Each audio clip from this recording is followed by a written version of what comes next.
Ellie was the chair of the RNIB for some time, and we're going to hear a bit about Ellie's experience there. She's also the current London Borough of Brent Cabinet Member for Housing and Welfare Reform. And Ellie, it's phenomenal for us to get to meet for lots of personal reasons for me. So thank you very much for joining me. Absolute pleasure. When I was a baby, my mum knocked on the door of a couple that lived opposite in a flat, and they ended up looking after me quite a lot in my first few years of life. He was blind, she was sighted, and he was chair of the RNIB. So we've got this funny loop round that actually it's been amazing to meet you, Ellie, and sort of thinking of the legacy that he started with, which was very much championing getting blind people on the boards of blind organisations, which sounds so phenomenally obvious now. But, you know, governance has a legacy, it has a history, and that is something that when you stepped into that role, you were building upon. So that was brilliant. Ellie, I'd love to hear a little bit about how did that role come about for you, first of all? Yeah, no problem at all. And it's really lovely to hear you talk about that part of RNIB's heritage, which absolutely is about my predecessors and the wider influence that those men, and they were all men up until my appointment, that they had on the wider world around them too. So thank you for that. So I joined the board of RNIB back in 2010, 2011 sort of time. At the time, I was a headhunter, and I spent all day, every day, trying to find great candidates to go onto boards and advising clients, mainly in local government and charities, on great candidates for their boards. It came to my attention that obviously I'm spending all the time doing this during my day job without having any board experience myself. So I knew one side of the story. And one afternoon I was busy at my desk and a colleague came over and said, "Oh, there's somebody you just must meet. He's the chair of the RNIB. He's a blind man." And I thought, okay, this could be an hour of my life I never get back. And are we going to have anything in common other than happening to both be blind? Well, I spent that hour being somewhat liberal, I'd say, with my views about the RNIB's shortcomings that I felt no relevance to me as a then 28-year-old woman, that I, thought it was still somewhere sort of stuck, probably back where Duncan left it, your friend Duncan left it, but it hadn't perhaps moved on in the last few years. Well, of course, he called my bluff and said, well, that's all very interesting, and you have a choice. You can continue to feel like that and not participate, or you could be part of the change. Well, how could I resist that? Amazing.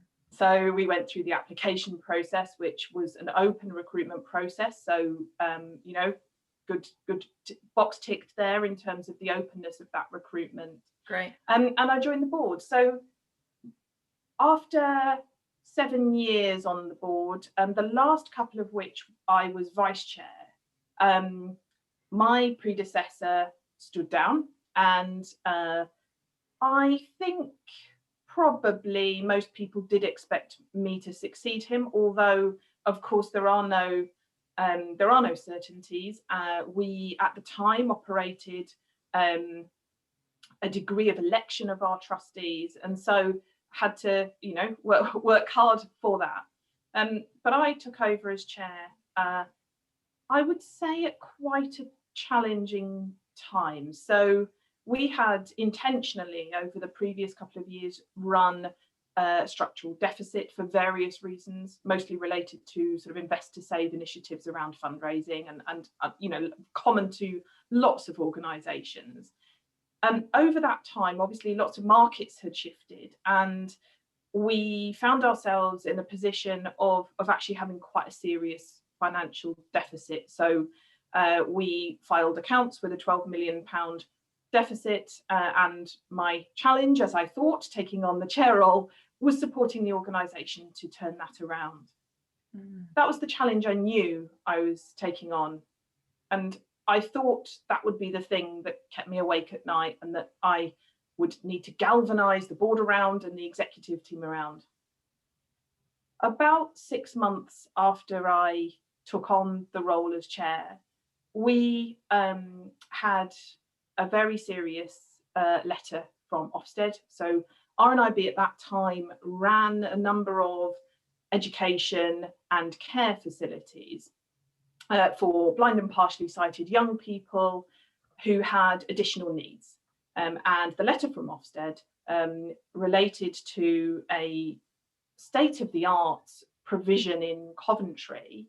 And the letter from Ofsted effectively said, we are notifying you of our plans to close this facility and to force closure of this facility on the grounds of some serious concerns relating to safeguarding management and safeguarding leadership and governance. So Ellie, did that come totally out of the blue to you as a board member at that time? This when you were chair?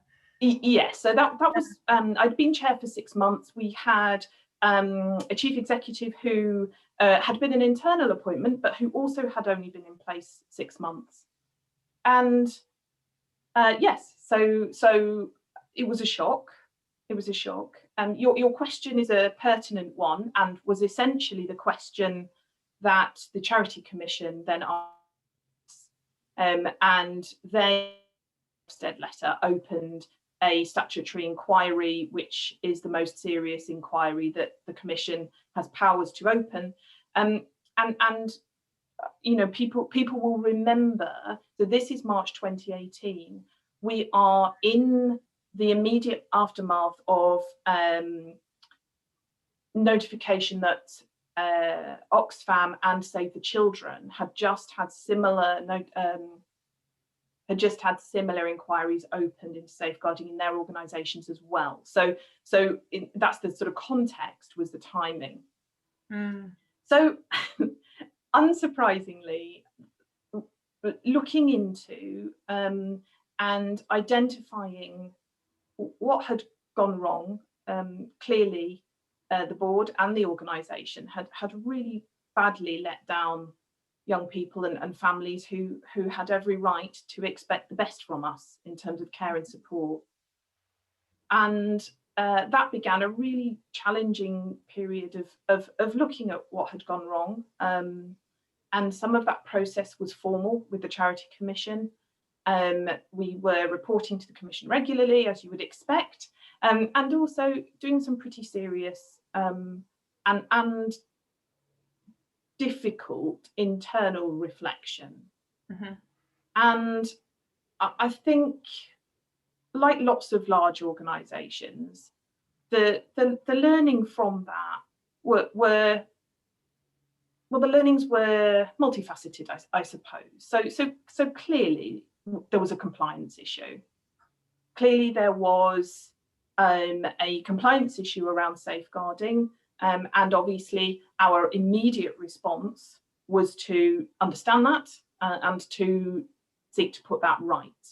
And also, of course, to look at other areas where compliance is important as well, because an organisation that's having challenges with compliance in one regulatory area is potentially going to be experiencing that in other places too.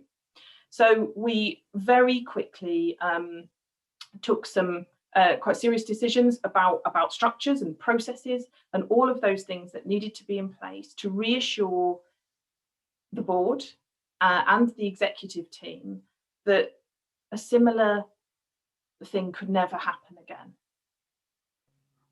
But there's also culture, and you can have all the processes in the world, and unfortunately, not unfortunately, but the real key is culture. People won't use processes that they don't trust. They will not express concern or whistleblow, and they will not say to their line manager, I think I've made a mistake and we need to fix it. And so huge amount of work on the culture around compliance across the whole organisation, because I think that's the other thing. You know, this was one part of RNIB's work.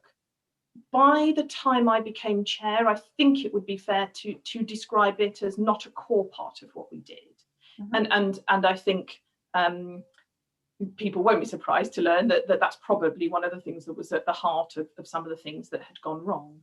Is it didn't feel like our core business, and for various reasons we had lost our way around, as I say, the compliance elements, but also the culture elements, and how people who were working in those services felt, how families felt, what the board and executive team were asking, what were we asking, what evidence were we seeking, and what was being escalated.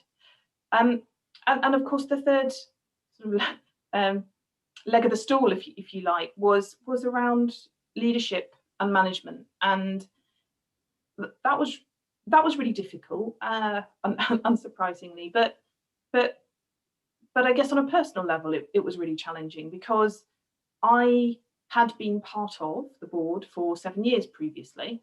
Yeah, so I imagine you'd build up relationships with the CEO over that time, and the executive. Yeah, that's right. And we had only recently appointed our new chief executive, but also I was part of the board that had failed this organisation, and I had, you know, some difficult conversations with myself about whether it was appropriate for me to continue as chair. You know, could I credibly lead this organisation through putting things right when I was indisputably part of, quote, the problem. And I'm really glad I had those conversations with myself, many of them late night, because actually I had to have confidence in myself as the right person to lead us through that transition. Yeah. I had the support of the board, and that was critical. And I had the support of key executives, again, critical. And had I not had that, I think it would have been very, very difficult. So I think one of the things clearly that we needed to do immediately was to make sure that somebody at executive level had a real grip on safeguarding, on management more widely of those particular education and care services. So we brought in an interim initially to do that, and sort of reshaped our management and leadership team around that. My particular responsibility obviously was the board, and when I reflect on the sort of 3 years, the learning and the leadership learning that I was privileged to have over that time would probably have, well, I may not have had it at all had my career panned out differently, but it certainly would have taken more years. I found myself in a situation where occasionally I had to rely on instinct. Information was never complete. You know, there were always more questions I could ask before making a decision. So a real lesson in checking that you have enough information to make a decent decision, and that sometimes making a decision is much more important than getting it exactly right. And when I look back,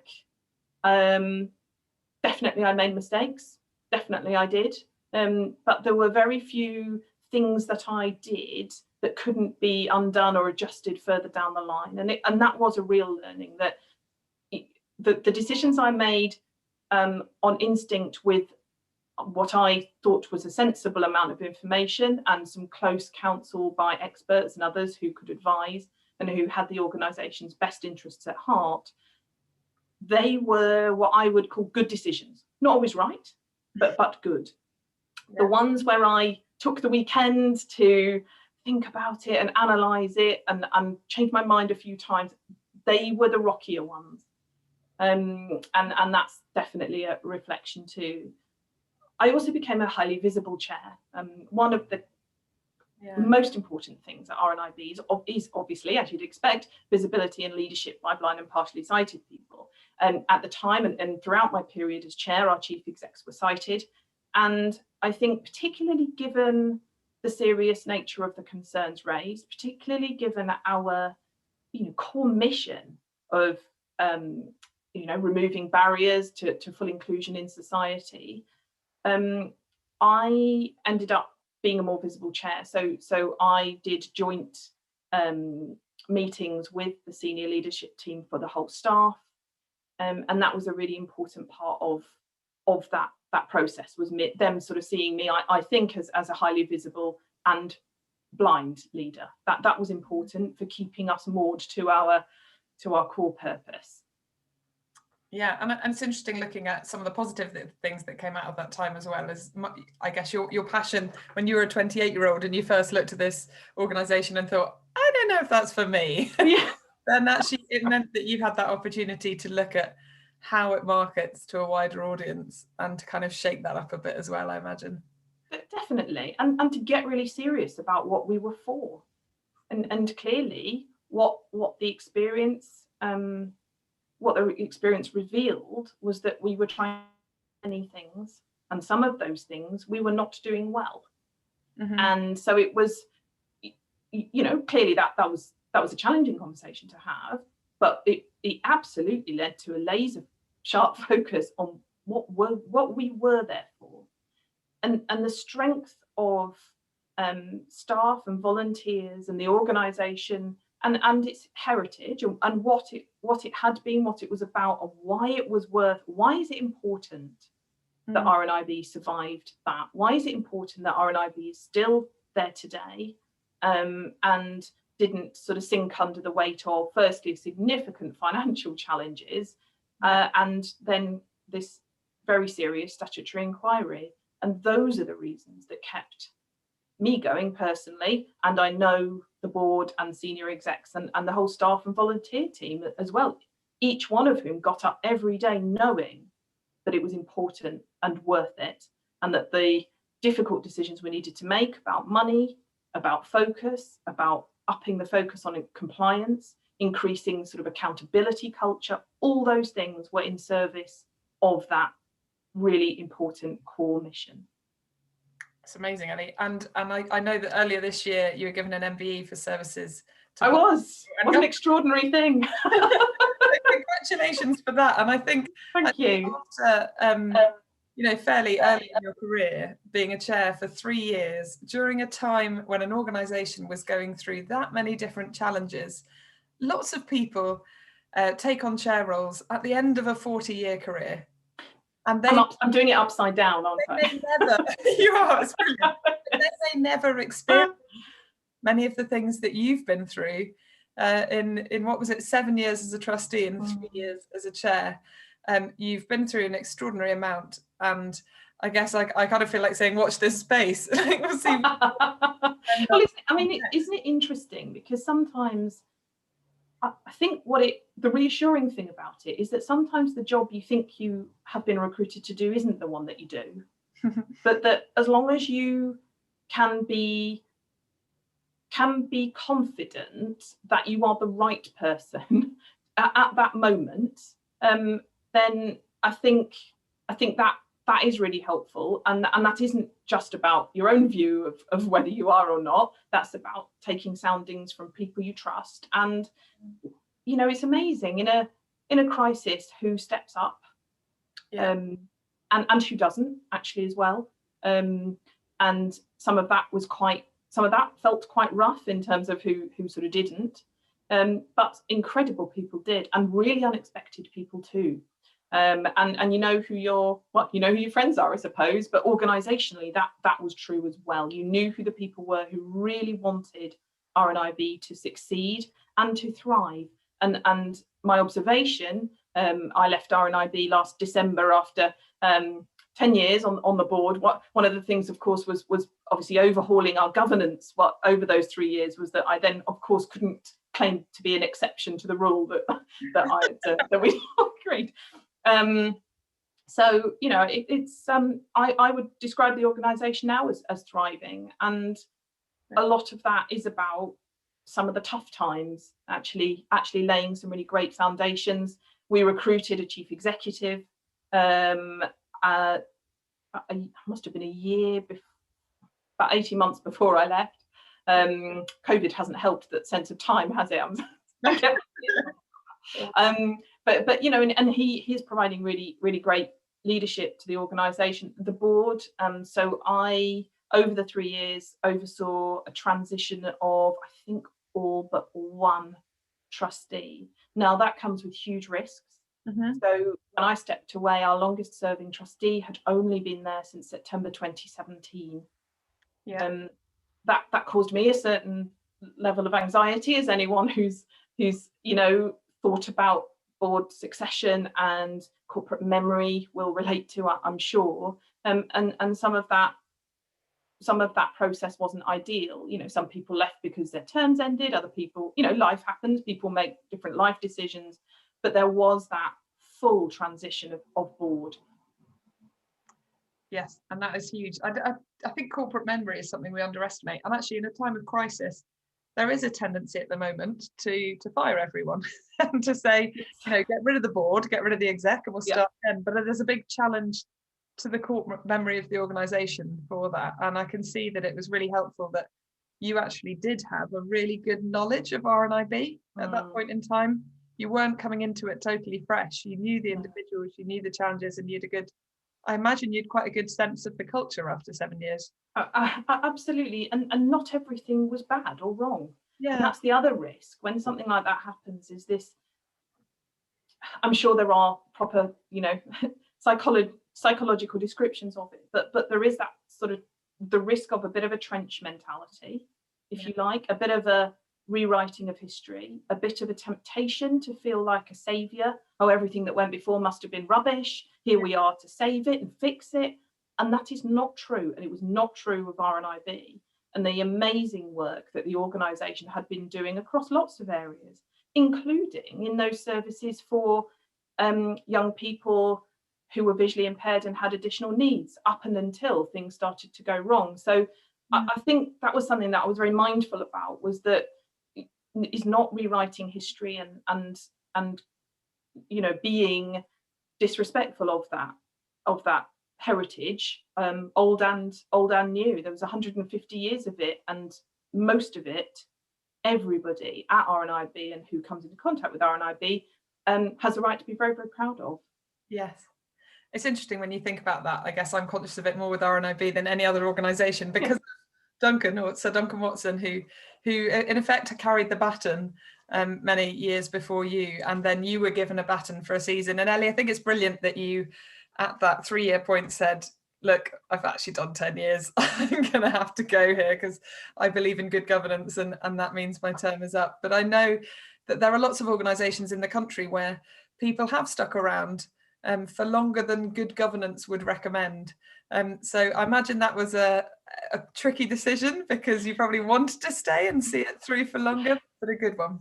It felt right. It felt right because it felt like that particular chapter, which had its, you know, had its dark sides as well as all the amazing stuff, that was coming to an end.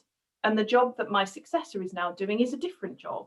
And actually, it felt really right, and more right than I feared it would. You know, I did feel, goodness me, this has been a huge part of my life for 10 years. How is it going to be not, you know, and actually really right, and really underlines the idea that particularly with long established organisations, you are a custodian, and there is no entitlement. And dare I say it, I think in some organisations, and as you rightly say, sometimes personality becomes too important. And there are amazing people across all sectors.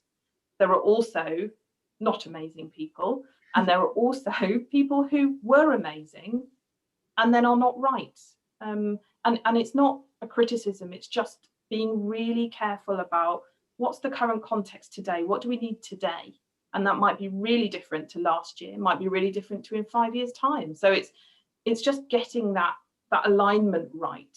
And sometimes that's a really tricky thing to do.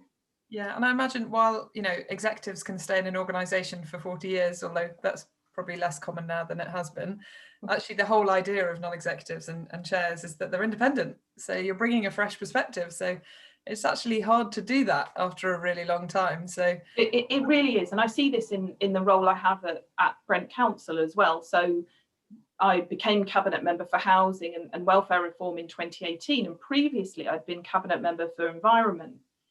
And I really noticed the things that I no longer saw after 3 years in the role, because it becomes, you get really used to seeing things, you get really used to how things are done, and you lose that sense of, sometimes you lose that curiosity.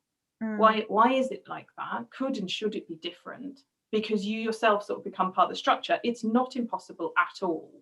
But I do think it's something that I have now learned that I need to take a degree of responsibility for, in making sure that I don't,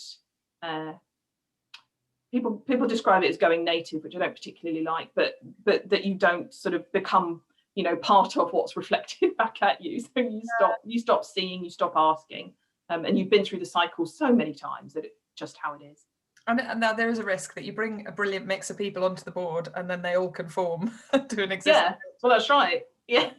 It's that thing about, you know, fitting in and culture, isn't it? And being really careful that you don't misunderstand that as fitting in with the culture we have now. Rather, it's, you know, proper values and mission alignment, so that that person can become part of shaping the culture of the future because they belong, you know. Yeah, and Ellie, we've been looking at the stats through dynamic boards. Scarlett and I are massive data geeks from different perspectives. She did a PhD on boardrooms, and I did a maths degree. So we're always loving all the data. Absolutely. And one of the things that we've looked at is the number of boards that are asking specifically for people from underrepresented groups to apply for the boards. And one of the most common things they ask for, in fact, the second most common thing they ask for, is people who are disabled to consider the board roles. And my understanding is, and I haven't seen enough data on it, but that we are still very underrepresented on boards in the area of disability. So obviously you've had this amazing experience with the RNIB, which is an organisation that actually understands, you would like to hope, understands the needs of blind people, and where you were able to really shine both as an example to others and in the work that you clearly did through that time. But I wondered if you had some reflections on actually that movement to try and improve the amount of disabled people that end up on UK boards. Definitely. I mean, the first thing and my instinctive response when you said it was the second most desired characteristic, which is a rare thing to say about that sort of underrepresentation on boards, that makes my heart sing. I absolutely, that we have got to a point where people are actively thinking about and considering disability representation on boards, how to include disabled people meaningfully and properly on boards. My reflection, I suppose, is that the conversation still feels very immature, but it's great that the conversation is happening, and that is, I would say, wouldn't have been the case probably even 2 or 3 years ago, to be honest.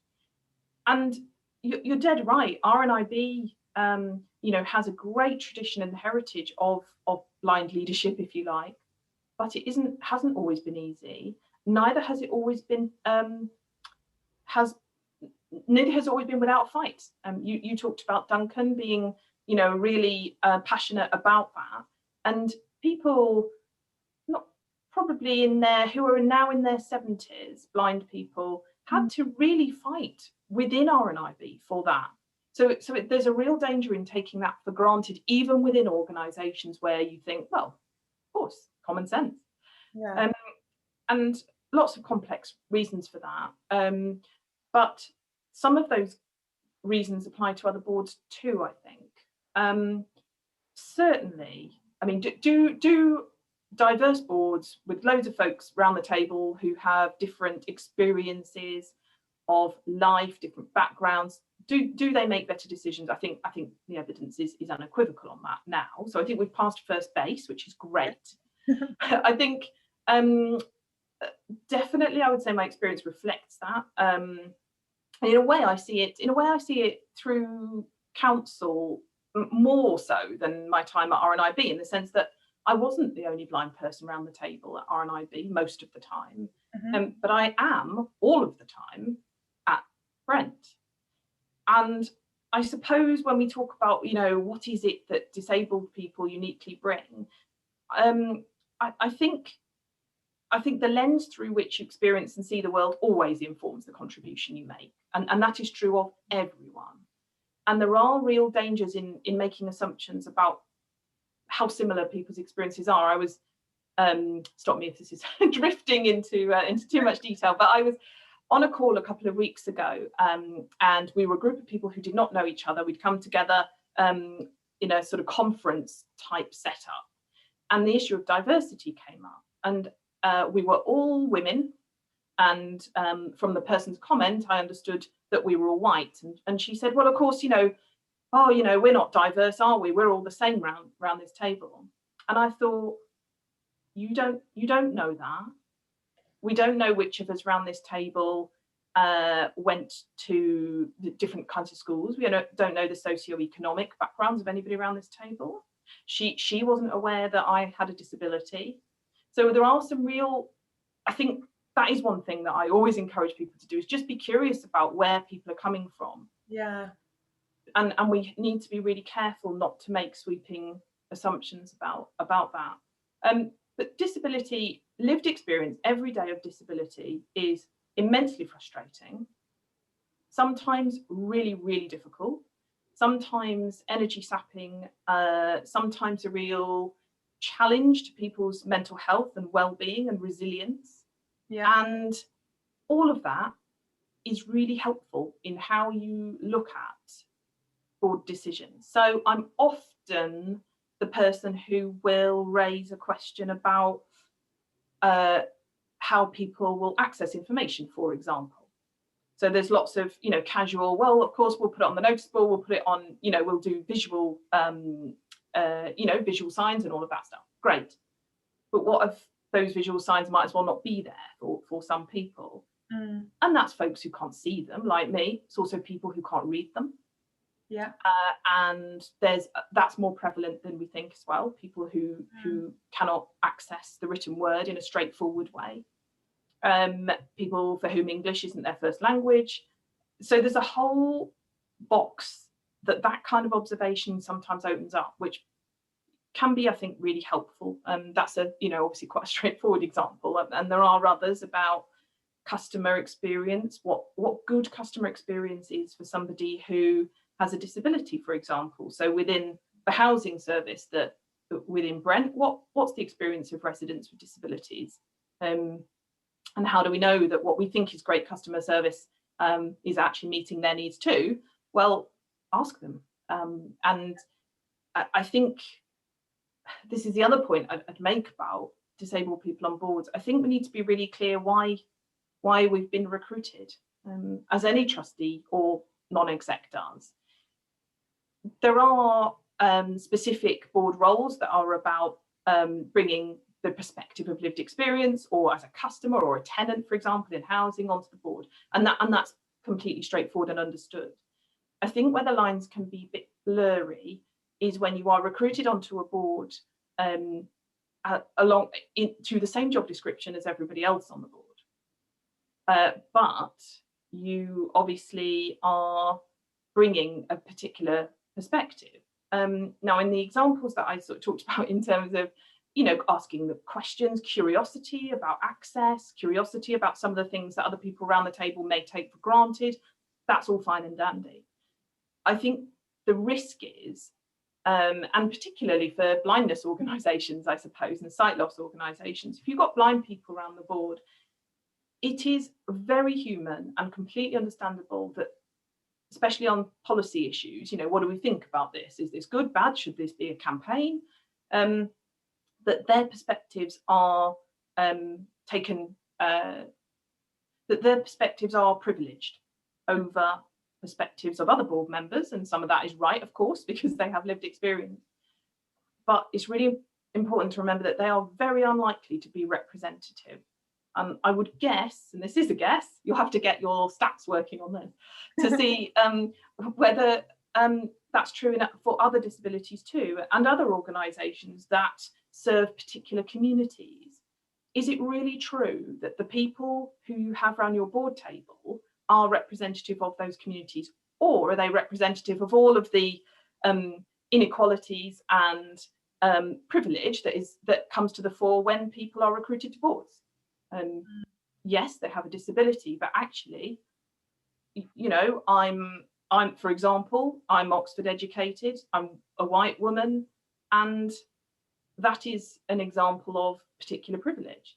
So I think the thing for boards, and the more I sort of saw us grappling with this at RNIB, and the more that I've thought about it, is how you build in mechanisms to know that the evidence you're seeing from the exec is evidence of widespread experience and representative experience, because there is a huge risk in privileging the perspectives of a couple of board members, but also in putting that additional burden on those board members, because that's not what they've signed up for. So I think it's a delicate balance, and I don't know if I hope that sort of made some sense, but I think there's who's around the table, but that's not enough. Particularly if those people around the table don't have that true sense of belonging, which means that they'll be contributing in a really sort of safe environment, if you like, because they may not be telling you what they really think and feel about things that are going on. But even where they are, and you're getting great contribution from those folks, what does everyone outside think? What do the people who would never dream of applying to be on a board think? And that's something that, it's not easy, but there are ways, but there are absolutely straightforward ways of doing it, in the same way you'd get data about any other customer group. So I think the organisation has to work really super hard to make sure that their board, whatever its makeup, and it should be diverse, but that they have great information for decision making. It's interesting, whenever a white man joins a board, there's never a conversation about how important it is that he represents the views of white men. No, indeed. But behind that white man is his educational experience, is his sexuality, is all the other things that, just because we can't see it, don't mean that he doesn't have a valuable lens on the world. He has his own lens on the world, as do we all. So it's I think it's an important part of when somebody does join a board with a disability, actually to recognise the number one thing is that they're a board member, and they're going to contribute to the board agenda, and that's going to be broad. That's going to be a whole mix of things. Absolutely. Access isn't actually a specifically large part of that board agenda. Actually, there will still be all the other areas that individual will be contributing to, and just because they're disabled, don't let that become the fixation of everybody else. Totally right. And don't let them off the hook for not contributing in other areas. They are, I would expect, in a non-exec appointment to have the same expectations and performance appraisal applied to me as anybody else. So and there will be work to make sure that can be made possible as well, because some types of document, for example, are a bit of a nightmare for me to access, depending on how it's set out. Charts and diagrams, sometimes financial data, can be presented in a way which takes me sort of 3 times longer than anyone else to see what's going on. So those conversations need to be had, but there is nothing that it can't be overcome, I would say. Yeah. And it's interesting, Ellie, when you shared your experience as chair of the RNIB, actually you barely touched upon, as a blind person, they asked for my perspective on this and I gave it on. Actually, everything you were talking about was governance, culture, how do we the protocols, how do we put good stuff in place, which is actually what all boards, it's common to every board and every board member to be facing those challenges. Definitely. And actually, and this is, this comes from a place of us having made mistakes at RNIB in this area too. But you don't set people up for success if your implicit expectations of them are not about governance, are not about your role here is yes as a person with lived experience of being blind or partially sighted, and it's also you really understanding governance, asking great questions, and holding the exec to account in a supportive and constructive way. That's the role of a board member. There are a million and other ways to give your views as a customer, for example, of an organisation like RNIB. And one of the most difficult things, just because of its complexity, was having to unpick those roles. And I would really urge any board who is sort of in this arena to really think quite carefully about making sure that there are different routes for people with lived experience to contribute. Because we did get into the situation, to be completely frank, where being a trustee of RNIB was seen as certainly the most high profile, the most meaningful contribution that you could make.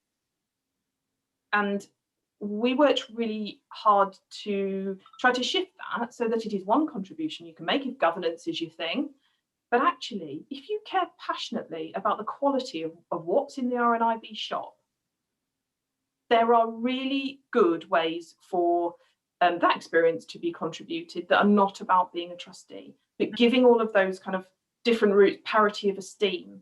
You know, it's not less, it's different. But separating those, and once you get them muddled, it's really hard to separate them without, you know, kind of breaking more than one egg along the way, I would say. And that's, you know, that's difficult for everybody involved.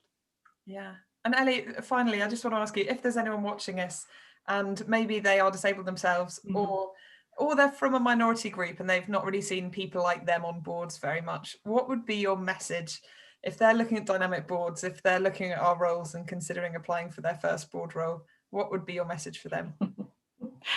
Go for it, and find somebody who you know and trust, who perhaps is a board member or a school governor or whatever the role might be, and just have a really frank conversation with them, because the more equipped I think you are, I mean, this is slightly ironic advice coming from me, who sort of walked into the chair of an organisation for the first time and had to do lots of things that the more experienced chairs would probably have been much wiser about at the time.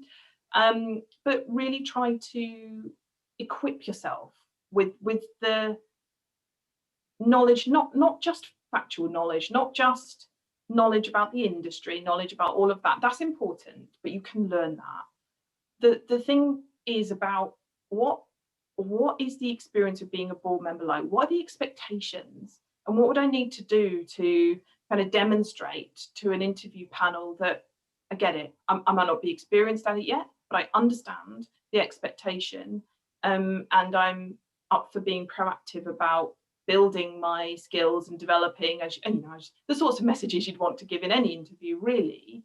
But I think avoiding a situation where 6 months down the line you think, I did not know this is what I was signing up to. That's probably wise. Otherwise, it just becomes really difficult. So I think, and people who know you and who will be frank with you are your best allies here, because we can all read how great it is and what a privilege it is, and it is 100%. It is. It's also staying up really late sometimes to read papers. It's also sometimes having to jump on a call about something that's happened that wasn't in the diary and that clashes with a really important meeting at work, and it's also all of that juggling too.